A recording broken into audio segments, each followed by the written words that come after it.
오늘 같이 은혜 받을 말씀은 마가복음 9장 2절에서 13절 말씀입니다.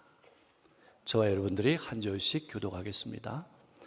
엿새 후에 예수께서 베드로와 야고보와 요한을 데리시고 따로 높은 산에 올라가셨더니 그들 앞에서 변형되사 그 옷이 광채가 나며 세상에서 빨래하는 자가 그렇게 희게 할 수 없을 만큼 매우 희어졌더라. 이에 엘리야가 모세와 함께 그들에게 나타나 예수와 더불어 말하거늘 베드로가 예수께 고하되 랍비여, 우리가 여기 있는 것이 좋사오니 우리가 초막셋을 짓되 하나는 주를 위하여 하나는 모세를 위하여 하나는 엘리야를 위하여 하사이다 하니, 이는 그들이 몹시 무서워하므로 그가 무슨 말을 할지 알지 못함이더라.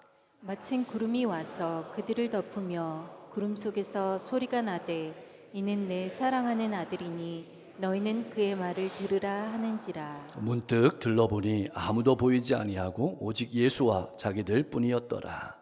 그들이 산에서 내려올 때에 예수께서 경고하시되 인자가 죽은 자 가운데서 살아날 때까지는 본 것을 아무에게도 이르지 말라 하시니, 그들이 이 말씀을 마음에 두며 서로 문의하되 죽은 자 가운데서 살아나는 것이 무엇일까 하고, 이에 예수께 묻자와 이르되 어찌하여 서기관들이 엘리야가 먼저 와야 하리라 하나이까.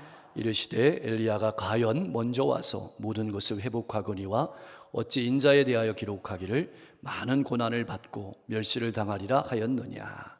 그러나 내가 너희에게 이르노니 엘리야가 왔을 때 기록된 바와 같이 사람들이 함부로 대우하였느니라 하시니라.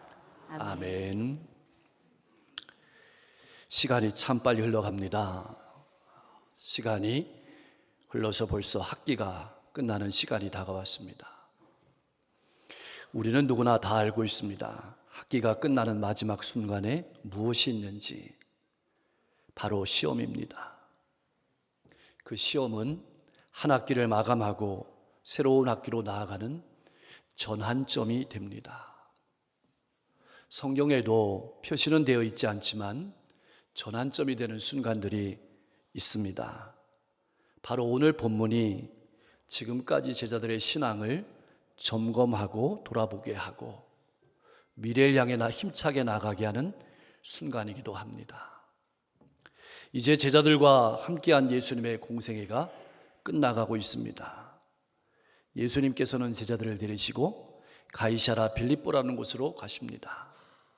이곳에는 황제의 신전을 비롯해서 우상의 신전들이 많은 곳입니다. 그 신전 앞에서 제자들에게 예수님께서 질문을 던지십니다. 사람들이 나를 누구라 하느냐? 대답하기 쉬운 질문이었습니다. 사람들의 대답이었기 때문이죠. 어떤 이는 세례 요한, 어떤 이는 엘리야, 어떤 이는 예레미야나 선지자 중에 하나라 합니다. 내용은 다 다른 것 같지만 공통적인 것은 예수님을 훌륭한 분이라고 표현한 겁니다. 드디어 예수님께서 준비해 오신 핵심적인 문제가 출제됩니다. 그렇다면 너희는 나를 누구라고 하느냐? 그때 베드로가 대답합니다. 주는 그리스도시요 살아계신 하나님의 아들이십니다. 이 고백을 들은 주님께서 아주 기뻐하시면서 말씀하십니다. 바요나 시몬아, 내가 복이 있도다. 왜냐하면 이를 알게 하신 이는 혈육이 아니요 하늘에 계신 내 아버지시니라. 베드로가 복이 있는 것은 하나님께서 그의 눈을 열어주셨기 때문이라고 말씀하시면서 이제 주님은 가장 중요한 선언을 하시게 됩니다. 너는 베드로라. 내가 이 반석, 다시 말하면 믿음의 고백 위에다가 내 교회를 세우리니 음부의 권세가 이기지 못하리라. 우리가 주목할 것은 이때로부터 예수님께서 고난을 말씀하시기 시작합니다. 십자가의 죽음을 말씀하십니다. 부활을 말씀하기 시작하셨다는 것입니다. 그러나 베드로는 십자가에 대해서 깨닫지 못했습니다. 그래서 이렇게 말했습니다. 주여, 그리 마옵소서. 그 길을 가지 말라는 얘기죠. 이 일이 결코 주께 미치지 아니하리이다. 내가 주님께서 십자가의 길을 가는 것을 막겠습니다. 이런 표현입니다. 그 자리에 예수님께서 단호하게 말씀하십니다. 사단아, 내 뒤로 물러가라. 너는 나를 넘어지게 하는 자로다. 내가 하나님의 일은 생각하지 않고 도리어 사람의 일을 생각하는도다. 그렇게 말씀하시고 이제 예수님은 예수님을 그리스도로 고백하고 따라오는 제자들과 우리들을 향해서 분명하게 말씀하시는 것입니다. 누구든지 나를 따라오려거든 자기를 부인하고 자기 십자가를 지고 나를 따를 것이니라. 누구든지 제 목숨을 구원하고자 하면 잃을 것이요 누구든지 나를 위하여 제 목숨을 잃으면 찾으리라.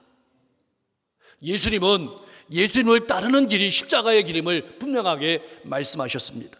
그리고 또다시 분명하게 말씀하시는 겁니다. 인자가 아버지의 영광으로 그 천사들과 함께 오리니 그때 각 사람이 행한 대로 갚으리라. 진실로 너희에게 이르노니 여기 서 있는 사람 중에 죽기 전에 인자가 그 왕권을 가지고 오는 것을 볼 자들도 있느니라. 예수님께서는 재림에 대해서도 확실하게 말씀하셨습니다. 사랑하는 성도 여러분, 예수님은 도대체 제자들에게 무엇을 말씀하고 싶으신 것일까요? 하나님의 나라가 임하지만 중요한 것은 십자가를 통해서만 하나님의 나라가 임한다는 것입니다. 반드시 그 길을 걸어가야 된다는 얘기입니다. 이 말을 뒤집어 보면 십자가가 두려워서 도망하고 숨었던 사람들이 십자가로 말미암아서 하나님의 나라가 권능으로 임하는 것을 보게 되리라는 것입니다. 나는 어떻게 믿고 있습니까? 십자가를 통해서만 하나님의 나라가 임한다고 믿고 있습니까? 아니면 다른 방법으로 하나님 나라가 임한다고 믿고 신앙생활하고 있습니까? 그 후에 엿새 동안은 아무 일도 없었습니다. 엿새가 지나서 오늘 본문에 변화산 사건이 일어나는 것입니다. 예수님께서는 제자들이 깨닫지 못함에도 불구하고 실망하지 않습니다. 그들을 버리지 않으십니다. 우리가 깨닫지 못함에도 불구하고 우리에게 대해 실망하지 아니하시고 우리를 버리지 아니하신다는 얘기입니다. 도리어 더 깊은 단계로 그들을 이끌어 가십니다. 그리하여 베드로와 야고보와 요한을 데리고 높은 산으로 올라가셨습니다. 그리고 갑자기 그들 앞에서 변형되셨습니다. 예수님의 모습이 얼마나 빛났을까요? 3절 말씀은 예수님의 옷의 광채가 빛이 나서 세상에서 빨래하는 자가 그렇게 희게할 수 없을 만큼 희어졌다고 그렇게 증언하고 있습니다. 예수님의 변형은 사람의 능력으로 불가능하다는 뜻입니다. 하나님이시기에 하나님께서 그렇게 깨끗하고 영광스럽게 하셨다는 것입니다. 이것은 베드로와 야고보와 요한에게 예수님과 하나님 나라의 영광을 미리 경험하게 하신 것입니다. 분명한 것은 예수님의 광채는 모세의 광채와 다르다는 것입니다. 모세의 광채는 하나님의 광채가 그의 얼굴에 반사되어서 드러난 것이었습니다. 그러나 예수님의 광채는 내면에서 흘러나오는 순결한 빛, 하나님의 영광이 빛나신 것입니다. 이 모든 사건은 예수님이 지니신 하나님의 아들로서의 신성을 보여줍니다. 그렇다면 왜 예수님의 광채를 제자들에게 보여주시는 것일까요? 왜 이 사건을 우리에게 전하시는 것일까요? 예수 그리스도의 사역이 십자가로 끝나는 것이 아니라는 것입니다. 부활의 영광으로 끝난다는 사실을 분명하게 보여주는 것입니다. 무슨 말일까요? 신앙생활은 고난과 죽음으로 끝나는 것이 아니라는 것입니다. 외로움으로 끝나는 것이 아니라는 것입니다. 장차 누리게 될 영광이 있음을 바라보고 나가라는 뜻입니다. 성도들 역시 부활의 영광에 참여함으로 신령한 몸으로 변화될 것입니다. 그리고 영원한 하나님의 나라의 삶을 누리게 될 것입니다. 이와 동시에 엘리야가 모세가 함께 나타나서 예수님과 대화하는 것을 제자들은 목격했습니다. 그런데 하늘나라에 있어야 될 엘리야와 모세가 왜 나타난 것일까요? 우리가 잘 아는 것처럼 모세는 하나님의 율법을 이스라엘에게 전해준 사람이었습니다. 그리고 엘리야는 그 하나님의 말씀을 살아내기 위해서 몸부림친 온갖 고난과 고통을 감수한 사람이었습니다. 그리고 엘리사가 보는 앞에서 하늘로 올려간 사람이기도 합니다. 우리가 믿는 예수님은 어떤 분이실까요? 하나님의 말씀을 전하신 분입니다. 그리고 그 말씀을 처절하게 살아내신 분입니다. 십자가의 길을 가신 분입니다. 죽기까지 순종하신 분입니다. 그러므로 말미암아서 구원의 길을 여신 분입니다. 그리고 부활하시고 승천하셨습니다. 엘리야는 산 사람을 대표합니다. 모세는 죽은 사람을 대표합니다. 산자와 죽은 자를 심판하실 분이라는 뜻이기도 합니다. 우리가 이 악하고 음란한 세대 가운데서 하나님의 말씀을 전하고 뿐만 아니라 나아가서 그 하나님의 말씀을 고난을 감수하고라도 목숨을 걸고 살아내야 될 사람이 바로 예수님을 따르는 사람들, 예수 믿는 사람이란 뜻입니다. 하나님께서는 그런 성도를 찾고 계신다는 뜻이기도 합니다. 자, 이런 황홀한 모습을 지켜보고 있던 제자들은 그만 넋이 나갔습니다. 자신을 잃어버렸습니다. 겨우 정신을 차린 베드로가 자기가 무슨 말을 하는지도 모르면서 다음과 같이 말을 하는 겁니다. 라삐여, 우리가 여기 있는 것이 좋사오니 하나는 주를 위하여, 하나는 모세를 위하여, 하나는 엘리야를 위하여 짓겠습니다. 매우 황홀해서 너무 좋아서 거기에 머물고 싶었다는 것입니다. 그래서 초막을 짓겠다고 하는 것입니다. 옛날 유대에서는 귀한 손님이 오면 자신들이 쓰는 거처와 구분해서 초막을 지어서 모시는 풍습이 있었다고 합니다. 이처럼 베드로는 이스라엘 백성이 존경하는 모세와 엘리야를 보고 환희에 넘쳐서 초막셋을 지어서 예수와 더불어 세 분을 모시고 거기에서 계속해서 그 황홀한 환희를 맛보고 유지하려 했던 것입니다. 6절 말씀은 베드로가 몹시 놀라서 무슨 말을 해야 될지 모르는 상태에서 한 말이라고 전합니다. 아직까지 베드로는 메시아가 십자가 고난을 받고 죽으셔야만 인류가 죄에서 구원받을 수 있는 길이 열린다는 사실을 깨닫지 못했던 것입니다. 이런 의미에서 베드로와 제자들이 깨달아야 했던 것은 예수께서 보여주신 이 변화산의 변화의 영광은 십자가의 고난을 통과하지 아니하고는 성취될 수 없다는 사실을 아는 것이었습니다. 사실 황홀한 체험이나 신비한 경험은 신앙생활에 활력을 주기에 충분합니다. 우리는 모두 그러한 길 갈망합니다. 남들이 듣지 못하는 음성을 듣기를 원하고, 남들이 보지 못하는 것을 보기를 원하고, 남들이 하지 못하는 말을 하기를 원합니다. 왜냐하면 그런 사람은 뛰어나 보이고 하나님께 특별한 사랑을 받은 사람처럼 보이기 때문입니다. 물론 신비로운 체험은 너무나도 소중합니다. 그런 체험을 하실 수 있기를 바랍니다. 그러나 그러한 신비한 체험 속에 사로잡히게 되면 우리는 일상을 잊어버리게 됩니다. 제자들처럼 산 위에 머물고 싶어집니다. 그리고 마치 우리는 신앙생활이 그것이 전부인 것처럼 우리의 눈이 멀게 됩니다. 그러나 우리가 살아야 될 곳은 산 위가 아니라 산 아래라는 사실을 분명히 알아야 합니다. 나는 어떻습니까? 예배당에만 머물러 있는 신앙인은 아닙니까? 은혜를 받았으면 가정과 일터와 이웃 가운데로 나가야 되는 것입니다. 뜨거운 여름이 찾아왔습니다. 많은 분이 휴가를 떠납니다. 휴가는 너무나도 소중합니다. 바람도 쐬야 되고, 맛있는 음식도 먹어야 되고, 못 잤던 잠도 자야 되고, 놀아주기도 해야 되고, 쉬기도 하며 유익한 시간을 보냅니다. 그러나 여러분, 우리가 잊지 말아야 될 것은 휴가는 휴가를 위해서 존재하는 것이 아닙니다. 휴가는 일상을 위해서 존재하는 것입니다. 이것을 잊어버리면 안 됩니다. 우리의 신앙이 어렵고 힘들면 성전으로 올라가야 합니다. 하나님께 눈물 뿌려 기도해야 합니다. 하나님과 교통하며 교제해야 합니다. 그러나 거기서 은혜 받았으면, 거기서 하나님이 내 마음에 감동을 주셨으면 계속 거기 머물러 있으면 안 됩니다. 반드시 내려와야 합니다. 예배의 자리에서 새 힘을 얻었으면 가정과 일터와 이웃으로 나아가야 한다는 뜻입니다. 마침 구름이 예수님과 모세와 엘리야를 덮습니다. 구름은 하나님의 임재를 상징합니다. 구름이 덮었다는 말은 그늘을 만들었다는 뜻이 아닙니다. 하나님이 임재하셨다는 뜻입니다. 구름 속에서 하나님이 이렇게 말씀하십니다. 이는 내 사랑하는 아들이니 너희는 그의 말을 들으라. 예수님의 말을 들으라는 말씀입니다.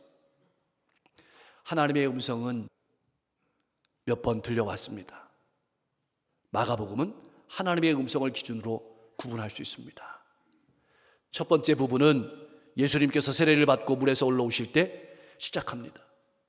그때 하늘에서 소리가 났습니다. 이런 음성이 들려왔습니다. 너는 내 사랑하는 아들이다. 내가 너를 기뻐하노라. 이 음성으로 시작하여 베드로가 주는 그리스도시요 살아계신 하나님의 아들이십니다는 고백을 드림과 더불어서 예수님께서 고난을 말씀하시고 십자가와 죽음과 부활을 말씀하시고 다시 오실 재림을 말씀하심으로 한 부분이 끝났습니다. 이제 이것을 알았습니다. 그리고 두 번째 부분은 오늘 변화산에서 들려졌던 하나님의 음성입니다. 이런 내 사랑하는 아들이니 너희는 그의 말을 들으라. 여기서부터 시작하는 겁니다. 그리고 예수님께서 십자가에서 운명하실 때 백부장이 이렇게 고백했습니다. 이는 진실로 하나님의 아들이었도다. 이 고백과 부활로 끝이 나게 되는 겁니다. 사랑하는 성도 여러분, 하나님께서는 이 마가복음을 통해서 우리에게 무엇을 말씀하고 싶으신 것일까요? 우리의 신앙의 첫 부분이 예수님을 나의 구주로 고백하는 것이 분명합니다. 그러므로 신앙을 시작합니다. 그렇다면 두 번째 부분으로 나아가야 된다는 뜻입니다. 그 두 번째 부분은 고난을 감당하고 십자가와 부활의 자리로 나아가야 된다는 뜻입니다. 나의 신앙은 어떻습니까? 고백하는 자리에만 머물러 있지는 않습니까? 혹 산 위에만 머물러 있는 신앙은 아닙니까? 하나님께서 말씀하시는 소리는 예수님이 하나님의 아들이심을 인정하는 것뿐만 아니라 예수님께서 자신과 제자들 앞에 놓인 사명과 고난에 대해서 들려주시는 그 말씀을 귀를 기울여 들으라는 명령이기도 합니다. 제자들이 정신을 차리고 주위를 둘러보니 오직 예수와 자기들밖에 없었습니다. 왜 엘리야와 모세는 사라진 것일까요? 이처럼 구약의 율법을 상징하는 모세와 예언을 상징하는 엘리야가 사라지고 오직 예수님만 남았다는 것은 구약의 모든 율법이, 구약의 모든 예언의 말씀이 예수님을 소개하기 위한, 예수님을 나타내기 위한 목적이었음을 보여주는 것입니다. 쉽게 말하면 본질이, 핵심이 예수님이라는 것입니다. 나머지는 사라진다는 것입니다. 여러분, 신비한 체험이 우리 곁에 끝까지 있는 것이 아닙니다. 오직 예수님께서 우리와 영원히 함께 하신다는 것입니다. 오직 예수밖에 없으니 너희는 예수의 말을 들으라고 말씀하시는 것입니다. 근데 참 궁금합니다.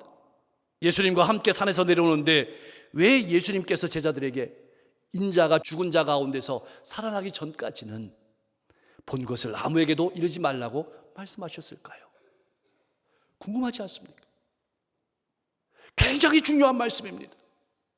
그것은 죽으심과 부활을 통해서 이 땅에 오신 목적을 이루어야 되는데 신비한 현상과 기적을 전하다 보면 예수님께서 신비한 현상이나 기적을 이루기 위해서 이 땅에 오신 분인 줄로 착각할 수 있기 때문입니다.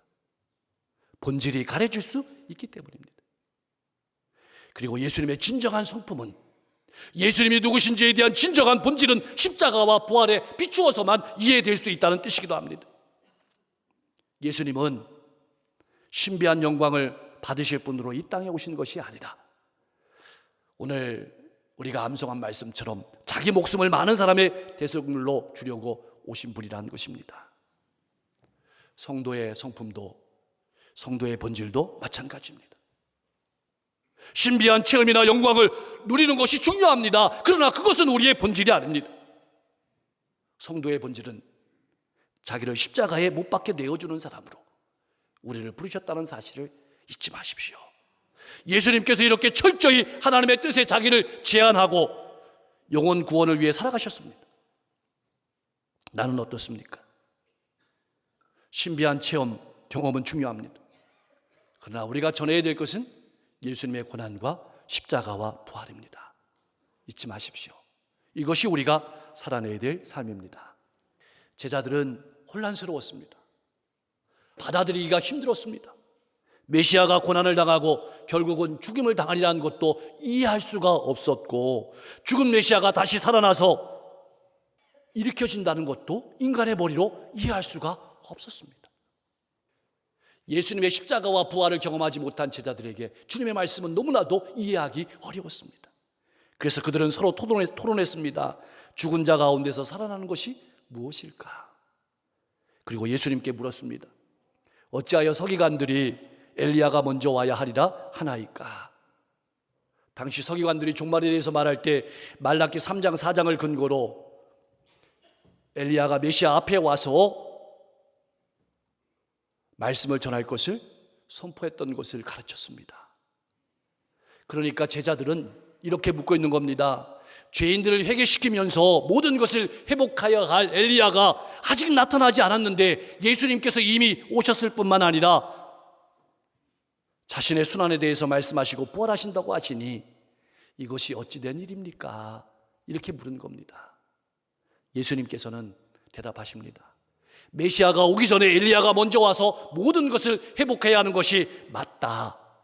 그러면서 되물으십니다. 엘리야가 다 회복했다면 왜 종의 고난이 기록되어 있겠느냐? 그러므로 예수님의 말씀은 아직 온전한 회복이 일어나지 않았다는 뜻입니다. 그리고 엘리야가 이미 왔는데 성경에 기록된 대로 사람들이 함부로 대우했다는 뜻입니다. 사람들이 예수님보다 먼저 온 엘리야, 다시 말하면 세례 요한을 멸시하고 세례 요한을 죽인 것처럼 자신도 고난을 받고 멸시를 당하고 죽임을 당할 것이라는 말씀입니다. 왜 이렇게 물으시는 것일까요? 고난을 받으시고 십자가에 죽으시고 부활하시고 재림하시는 것이 예수님의 사역의 본질이라는 것을 말씀하는 것입니다. 예수님께서는 그 본질에서 벗어나는 것은 무엇이든지 제한하신 것입니다. 철저하게 제한하셨습니다. 그것이 예수님의 삶이었습니다. 무시무시한 삶입니다. 나는 어떻습니까? 깊이 생각해 보면 이런 놀라운 체험할 제자들은 좋은 소문을 퍼뜨렸을 것입니다. 신비한 체험과 환상을 이야기하느라고 정신이 없었을 것입니다. 오늘날로 하면 이리저리 불려다니리라고 정신이 없었을 것입니다. 예수님은 이것을 거부하신 것입니다. 여러분, 신비한 체험을, 환상을 이야기하는 것이 나쁘다는 것이 아닙니다. 그것이 본질이 아니라는 것입니다. 예수님께서는 사람들의 인기를 거부하신 것입니다. 이 땅에 오신 목적을 잃어버리는 것을 가장 경계하신 것입니다. 우리 신앙생활이 정확히 그렇습니다. 왜 예수님께서 이 땅에 오셨는지 그것을 잊어버리고 신앙생활 한다면, 왜 내가 예수를 믿는지 그것을 잊어버리고 신앙생활 한다면 우리가 가지고 있는 체험은, 우리가 가지고 있는 신비한 환상은 우리의 우상이 될 것입니다. 변화산 체험은 예수님의 영광을 바라보고 산 밑으로 내려가라는 것입니다. 그래서 고난과 십자가의 길을 통과해서 전진해 나가라는 말씀입니다. 그렇게 자신의 길을 걸어가신 주님과 함께 본질을 잃어버리지 않고 살아가는 그런 삶이 여러분과 저의 삶이 될 수 있기를 주님의 이름으로 간절히 축원합니다.